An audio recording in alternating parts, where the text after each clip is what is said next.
There are motorcycles that chase attention with aggressive styling, huge numbers, and race-inspired hardware. Then there are motorcycles that make you stop, look twice, and remember why you fell in love with motorcycle in the first place. The Suzuki GSX-8T belongs firmly in that neo-retro category. For Suzuki enthusiasts, the GSX names carries considerable weight. The GSX badge has appeared across decades of Suzuki motorcycles, from everyday street machines to high-performance sports bikes. The GSX-8T doesn't attempt to copy one specific motorcycle from Suzuki's big bike lineups. Instead, it grows from a broader design philosophy, simple forms, mechanical character, and a motorcycle that looks good without needing excessive decoration. It is a motorcycle born from a simple but fascinating idea. Take the performance and technology of Suzuki's modern middleweight platform and give it the soul of a classic motorcycle. The result is a machine that looks towards Suzuki past while firmly keeping its wheels pointing toward the future. Then on this video, we visit again one dealership store to see actually and personally, then sharing our first ride impression and experience to this kind of neo-retro classic motorcycle, which is the Suzuki GSX-8T from Suzuki Motorcycles, which will share again some interesting facts and information about Suzuki GSX-8T. So ito na nga ang istorya at ang pag-experience natin kay Suzuki GSX-8T. Let's go!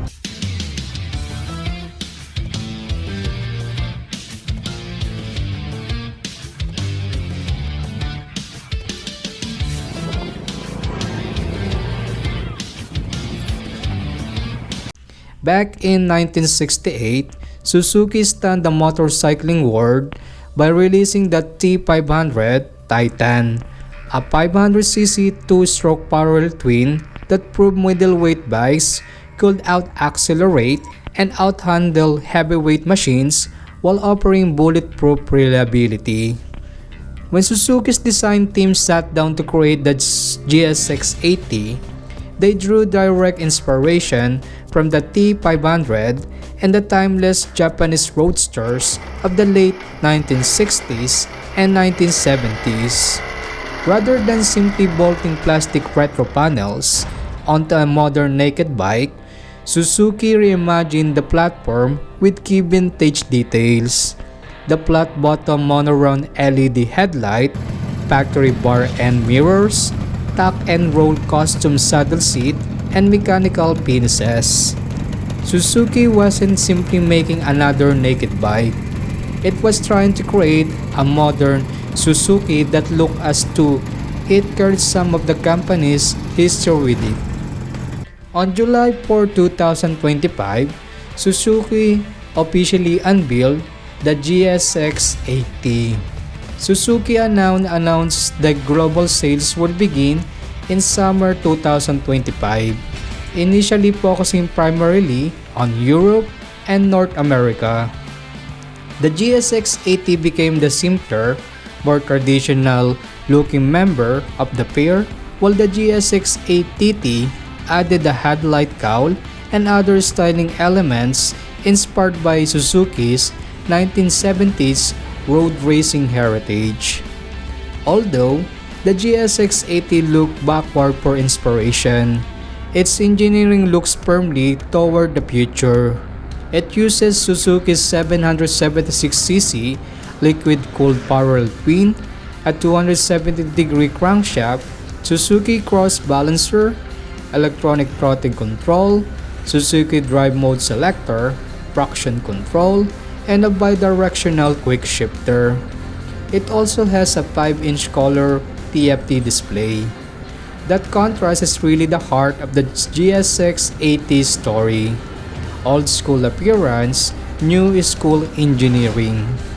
The GSX-8T were subsequently shown as pre-production model at the Japan Mobility Show in 2025, where Suzuki described them as middleweight motorcycles based on the GSX-8S platform, combining the retro modern styling with the latest electronic controls. The story continued in 2026. In April 2026, the GSX-8T and GSX-8TT won the Red Dart Award in the product design category in Germany. Suzuki said the award recognized their ability to translate classic visual features into a structured modern design. It was also the first time a Suzuki product had won the Red Dot Award. The Suzuki GSX-8T bridges the gap between classic motorcycle culture and modern engineering. Whether you are carving through canyon roads, filtering through city streets, or taking off for a weekend tour, it delivers nostalgia without compromising on safety, technology, or daily rideability.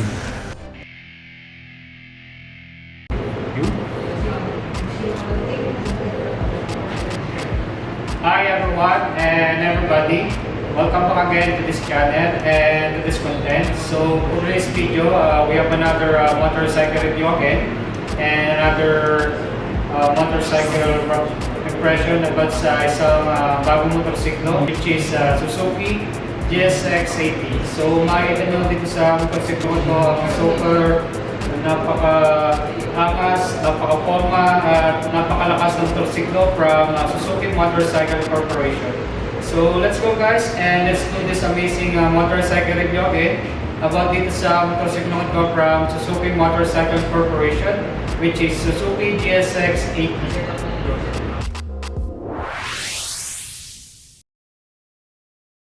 Ito na nga ang Suzuki GSX-8T na isang klaseng neo-retro roadster motorcycle with its neo-retro looks, more technology features, and long-lasting performance.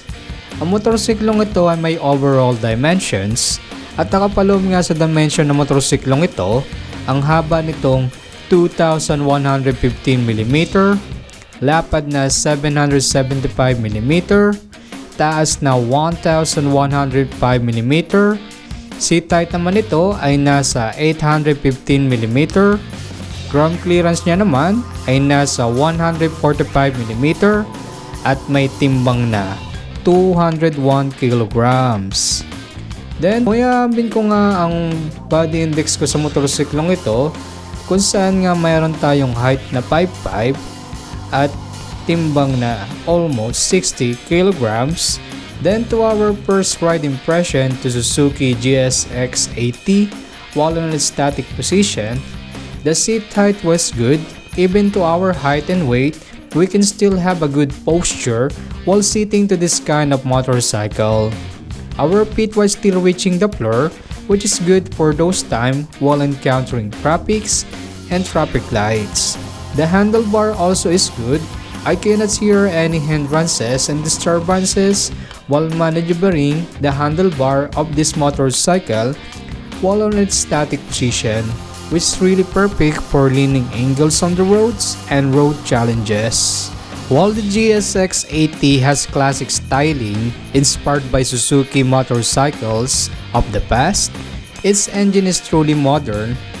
Suzuki described the motorcycle concept as retro spirit, next generation performance, kung saan nga nakapuloob sa makina ng motorsiklong ito ang parallel twin engine nito with 270 degrees crankshaft configuration, 4 strokes, 8 valves, naka-double overhead cam, may 776cc na engine displacement.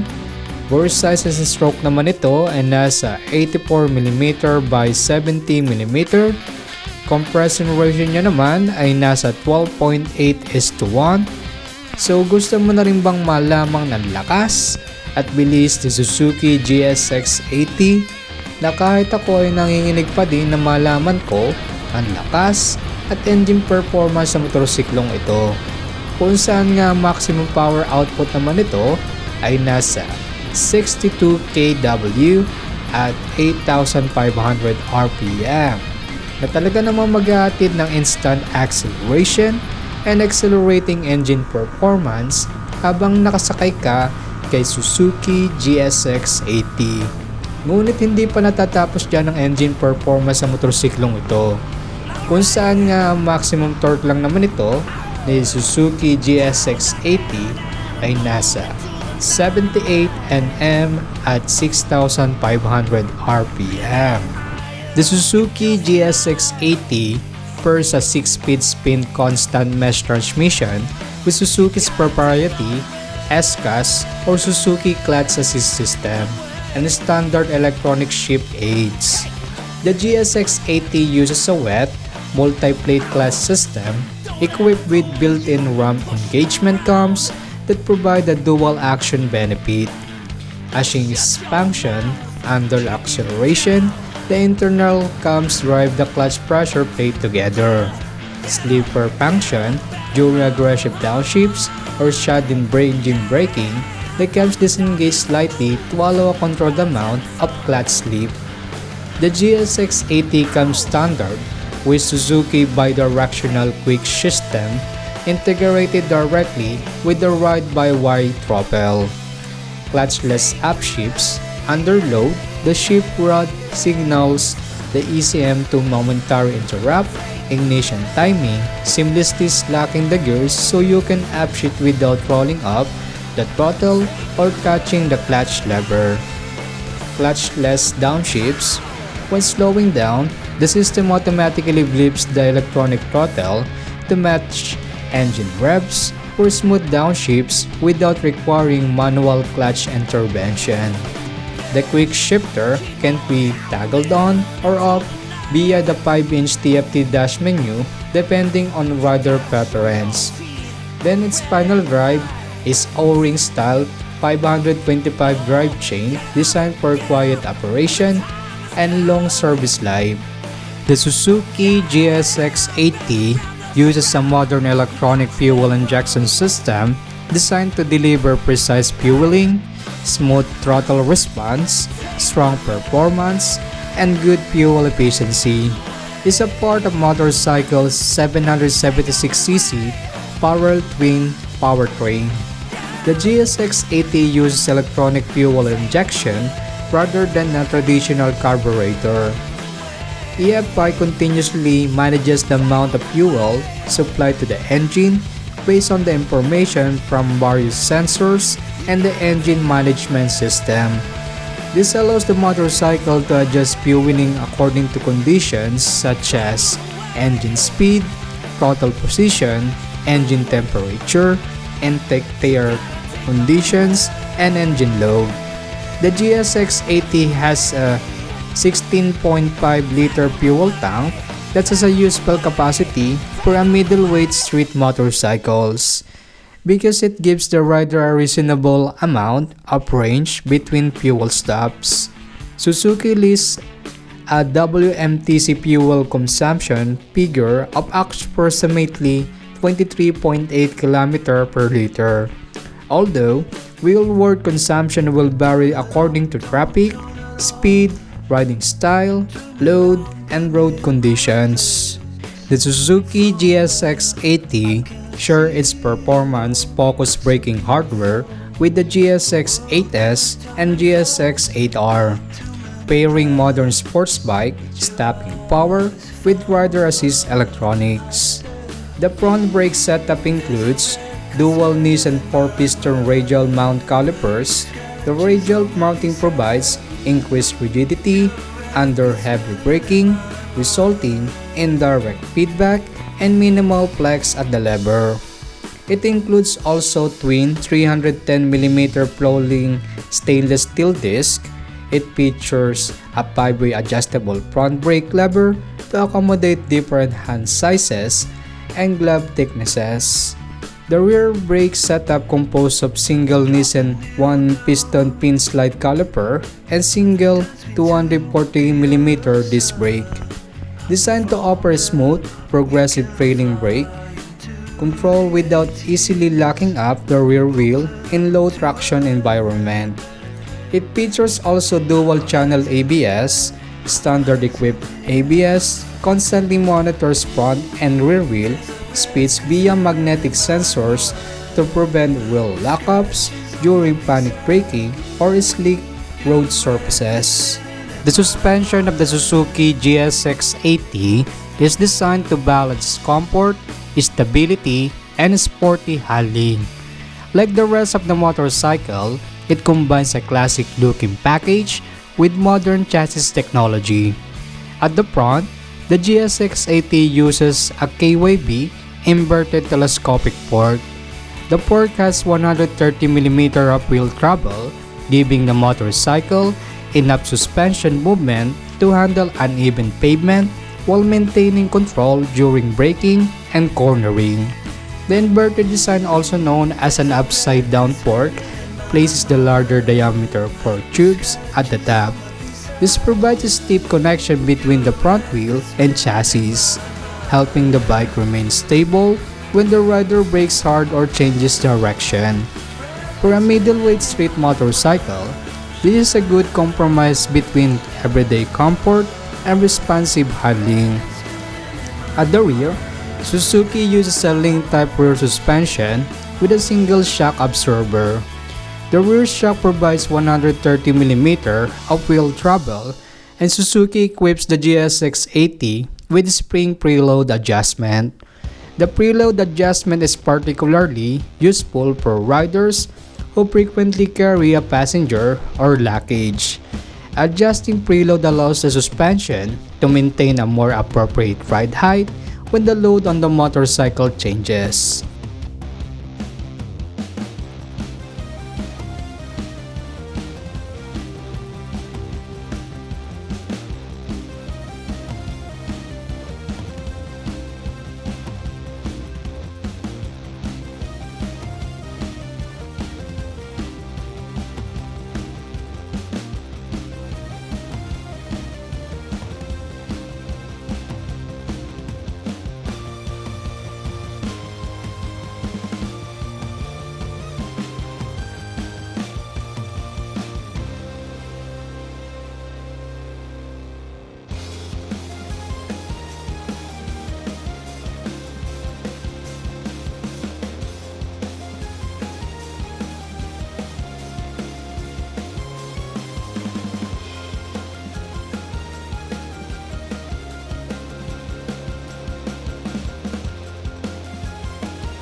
The Suzuki GSX-8T uses a tuck and roll style seat, a design chosen to complement the motorcycle neo-retro character. Suzuki specifically highlights the seat as part of the GSX-8T's classic styling, helping distinguishing it from the more aggressive-looking GSX-8S. This design isn't just about appearance. The seat shape is intended to provide a comfortable seating position for everyday street riding while maintaining the GSX-8T's retro-inspired identity. It's one of the details that makes the motorcycle immediately recognizable. The GSX-8T has a two-person seat, allowing it to be used for both solo riding and carrying a passenger. The relatively flat, classic-inspired seat profile also contributes to the motorcycle relaxed riding position. Instead of forcing the rider into aggressive forward lean, the GSX-8T provides a more upright and natural posture. The Suzuki GSX-8T uses a wide, upright handlebar designed to complement its retro-inspired styling while providing a comfortable and controllable riding position. Unlike a sports bike with low clip-on handlebars, the GSX-8T uses a conventional one-piece handlebar. This gives the rider a relatively upright posture which is well suited to daily commuting, city riding, weekend rides, long stretches of road, and winding back roads. The handlebar also gives the rider good leverage over the front wheel, making low-speed maneuvering and cornering feel natural. The handlebar is another area where Suzuki combines old and new. The overall shape contributes to the GSX-8T's traditional appearance, while the controls mounted to it are truly modern. Depending on the market specification, the rider has access to control for the motorcycle electronic systems, lighting, indicators, horn, and other functions. Suzuki also equips the GSX-8T with bar and mirrors, which are an important part of its classic-inspired styling. The left handlebar contains most of the controls used for operating the motorcycle lighting and rider information functions. Typically, controls include the main clutch lever, turn signal switch, horn button, height and low beam control, pass and flash switch, and menu information controls. The right side contains the control associated with starting and stopping the engine. These include main throttle control, handbrake lever, engine stop run switch, and electric starter button. The GSX-8T uses an electronic throttle system, meaning there isn't a traditional mechanical throttle cable directly controlling the throttle bodies. Instead, the rider's throttle input is interpreted electronically by the engine management system. The Suzuki GSX-8T uses a modern 5-inch color TFT display, combining clear digital information with a clean design that fits the motorcycle's neo-retro character. Despite the GSX-8T's classic-inspired styling, Suzuki did not use old-fashioned analog gauges. Instead, the motorcycle gets a full-color digital instrument panel that provides the rider with important information at a glance. The display uses a 5-inch full-color TFT panel. TFT technology allows the screen to present information clearly with different colors, graphics, and layouts. This makes it easier to distinguish important information such as speed, engine RPM, gear position, and warning indicators. The display is positioned directly in front of the rider so that essential information can be checked without taking attention away from the road. The GSX-8T's display provides a range of motorcycle information, including digital speedometer, tachometer, engine RPM, gear position, fuel level, engine temperature, trip information, odometer, riding mode information, traction control settings, and warning and indicator lights. The Suzuki GSX-8T combines a classic motorcycle appearance with a modern full LED lighting system. The lighting is one of the key elements of the bike's neo-retro design, particularly its distinctive round headlight. The centerpiece of GSX-8T's lighting system is its round LED headlight. Suzuki deliberately chooses a round design to evoke the appearance of classic motorcycle from its heritage. However, instead of using an old-style halogen bulb, the GSX-8T uses modern LED technology for improved efficiency, durability, and illumination. The headlight is a distinctive horizontal LED layout inside the round housing, giving the motorcycle a recognizable appearance both during the day and at night. Suzuki says the headlight design was inspired by Suzuki Motorcycles from the 1960s and 1970s. At the rear, Suzuki uses an LED taillight. The taillight design is integrated into the rear section of the motorcycle, maintaining the clean appearance of the GSX-8T while providing clear rear visibility. The GSX-8T uses LED turn indicators, giving the motorcycle a clean and compact appearance. LED indicators have several advantages over traditional incandescent bulbs: lower power consumption, longer service life, best illumination, compact design, and modern appearance. The indicators also complement the motorcycle minimalist styling. The Suzuki GSX-8T uses a modern exhaust system designed to balance engine performance, emissions compliance, weight, and sound while fitting the motorcycle neo-retro styling. The GSX-8T uses a 2-in-1 exhaust arrangement.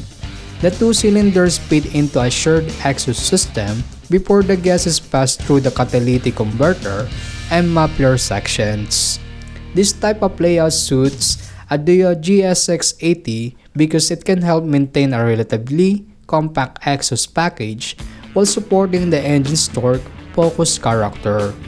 It also keeps the motorcycle appearance clean rather than using large separate mufflers on both sides. The exhaust system incorporates a catalytic converter to help reduce harmful exhaust emissions. This is essential for meeting modern emission regulations and allows the GSX-8T to retain its classic-inspired appearance without using an outdated emission system. The Suzuki GSX-8T uses a high-rigidity steel frame combined with a lightweight aluminum swing arm.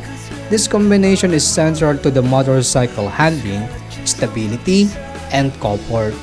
Suzuki developed the chassis to complement the 776cc parallel twin engine while keeping the GSX-8T agile and approachable. The GSX-8T's main structure is made from steel.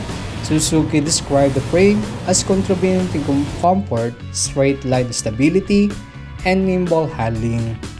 Rather than making the frame extremely stiff simply for racing performance, Suzuki has balanced rigidity with the requirements of a street motorcycle. This is important because the GSX-8T is intended for a wide range of riding: city streets, daily commuting, highway riding, winding roads, and weekend touring. Alright everyone and everybody, kayo na naman ba'y namangha, nagulantang at na-amaze sa ganitong klaseng motorsiklo, which is the Suzuki GSX-8T, at dahil nga dito ay parang gusto mo nang pumunta rin sa isang dealer store para makita actually and personally ang motorsiklong ito. Then kung nakukulangan ka pa sa content at vlog na ito, don't worry for that because we will try to feature again another great motorcycle that ever produced since the mobility was invented. Then if you have any comments, suggestions, and reaction to this vlog, please leave it to the comment section below or you may email us personally and we will try to create content for that. Also, if you like this video, don't forget to hit the thumbs up button and we encourage also everyone to share this video to your friends, family, and to everybody. Then we'll see you again to our next content and video. Sayonara! Alright everyone and everybody, dito na po nagtatapos sa video ito, and I also na-appreciate naman kahit paano pag-vlog at pag-review dito sa ganitong klaseng motorsiklo from Suzuki Motorcycle Corporation, which is Suzuki GSX-8T. Makita na tayo muli sa sunod nating vlog at sunod nating video about sa content ng channel na ito. At muli, ito si Mykmoto TV or Mykmoto Vlog. See you again guys!